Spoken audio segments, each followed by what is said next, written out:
बहादुर लाल, associate professor, soil science, बाबा भगवान दास राजकीय महाविद्यालय, Chimanpura, Shahpura, Jaipur. Class BSc easy honours part first.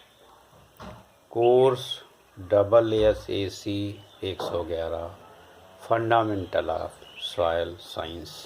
आज मैं आपको सॉइल फार्मिंग मिनरल की जनरल प्रॉपर्टीज तथा उसकी डिफिनीशन के बारे में बताऊंगा।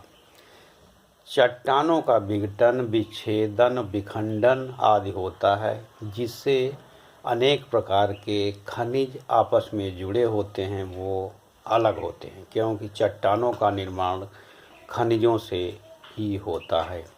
यही खनिज पदार्थ मृदा के कण, जो अकार्बनिक प्रकृति के होते हैं, मृदा निर्माण में संभवतः लगभग 2000 खनिज भाग लेते हैं।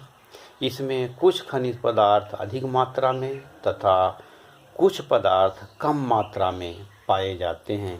खनिज पदार्थों की परिभाषा निम्नलिखित दी जा सकती है। खनिज पदार्थ प्रकृति में पाए जाने वाले समांगी होमोजीनियस अकार्बनिक अवयव या यौगिक होते हैं, जिनका रासायनिक संगठन या तो निश्चित होता है अथवा निश्चित सीमाओं के अंतर्गत परिवर्तित होता है। खनिज पदार्थ के निर्माण में दो या दो से अधिक तत्व आपस में एक निश्चित अनुपात में संयोग करते हैं। खनिज पदार्थ के निर्माण में लगभग 99 तत्व भाग लेते हैं, परंतु इसमें से 8 तत्व oxygen, silicon, aluminium, iron, sodium, potassium, calcium तथा मैग्नीशियम की मात्रा 98% तक पाई जाती है। शेष 9% 91% तत्वों की मात्रा लगभग 2% ही होती है।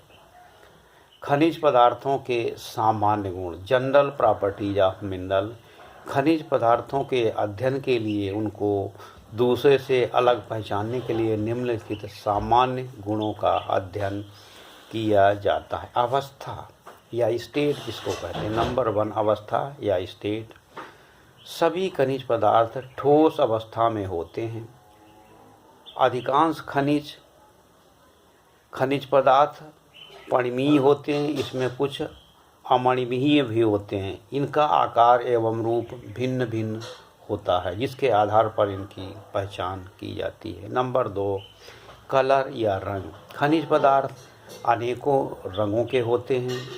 इनके रंगों की विभिन्नता एवं उपस्थित अवयवी पदार्थों के पर आधारित होती है। कुछ खनिज पदार्थ काले होते हैं, कुछ सफ़ेद होते हैं तथा कुछ रंगहीन भी होते हैं। खनिजों का रंग लाल, पीला, नीला, हरा इत्यादि होता है। कभी कभी खनिजों के रंगों को उनके चूर्णों का रंग भिन्न भिन्न होता है, जिसके आधार पर पहचाना जाता है। वो समूह में उनका रंग दूसरा होता है, लेकिन जब उनका पाउडर बना दिया जाता है तो उनका रंग दूसरा हो जाता है। इससे उनकी पहचान की जाती है। 3 लश्चर या चमक। खनिज पदार्थों में धात्विक तथा अधात्विक चमक पाई जाती है।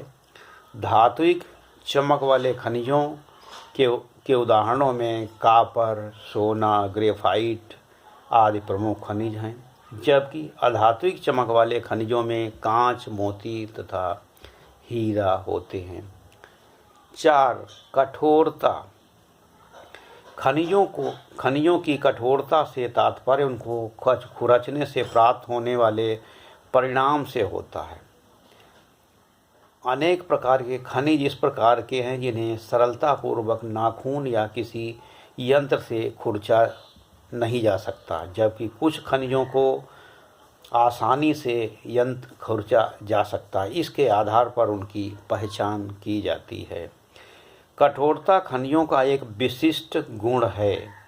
कुछ खनिजों को घटते क्रम में कठोरता निम्न प्रकार है। पहला corundum, topaz, quartz, feldspar, apatite, fluorapatite, calcite, जिप्स, जिप्सम, टाक आदि। इनकी कठोरता घटते हुए क्रम में है।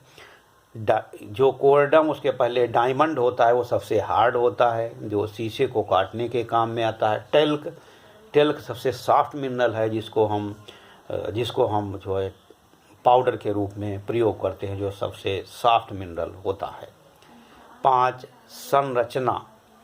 खनिज पदार्थों की संरचना परिवर्तनीय होती है। कुछ खनिज पदार्थ क्रिस्टलीय तथा कुछ अक्रिस्टलीय दोनों प्रकार के होते हैं। ये क्रिस्टल घनाकार होते हैं, चतुष्कोणीय होते हैं, ट्राइमोनिस्टिक होते हैं, मोनोक्लिनिक होते हैं, ट्राइक्लिनिक तथा खटभुजाकार होते हैं। 6. आपेक्षिक घनत्व। खनिजों का आपेक्षिक घनत्व भिन्न भिन्न होता है। कुछ खनिज जल से भारी, कुछ हल्के तथा स्थूल जैसे भी होते हैं। 7. ट्रांसपेरेंट या पारदर्शिता। विभिन्न प्रकार के खनिजों में पारदर्शिता भिन्न भिन्न होती है। कुछ खनिज बिल्कुल अपारदर्शी होते हैं, जिनके आर पार नहीं देखा जा सकता, जबकि कुछ खनिज पारदर्शी होते हैं या कुछ अल्प पारदर्शी होते हैं, कुछ मात्रा में दिखाई पड़ता है और कुछ खनिजों के आर पार दिखाई पड़ता है।